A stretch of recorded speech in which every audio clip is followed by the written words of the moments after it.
రేపు mega power star Ram Charan movie release game changer ఉంది. దానికోసం బట్టలు చింపుకోకండి.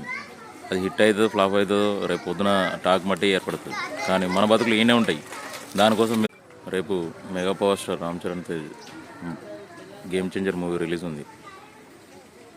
ఆ మూవీ కోసం ఏదో బట్టలు చింపుకొని మీరేదో గాబరు పడకండి. వాళ్ళు హీరోలు కాబట్టి మామూలుగానే అది హిట్ అయితే ఫ్లాప్ అయితే రేపు టాక్ బట్టి ఏర్పడుతుంది. దానికోసం మీ జీవితాలు ఖరాబ్ చేసుకోకూడదు. మన బతుకులు ఈయనే ఉంటాయి.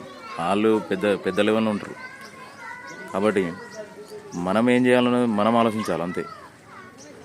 కాబట్టి దీనికోసం మీరు పెద్ద గాబరు పడిపోయి ఏదో అయిపోతుంది ఏదో జరుగుతుందని మీరు ఏం టెన్షన్ పడకూడదు. సినిమా చూసినామా, హ్యాపీ ఉన్నామా అట్లనే చూసుకోవాలి. సినిమాలాగానే చూడాలి. అంతేగాని దానికోసం మీరు ఒక హీరోని ఇంకో హీరో ఏదో అంటుండు మీరే పుకార్లు మాత్రం పుట్టించుకోకూడదు. జై హింద్.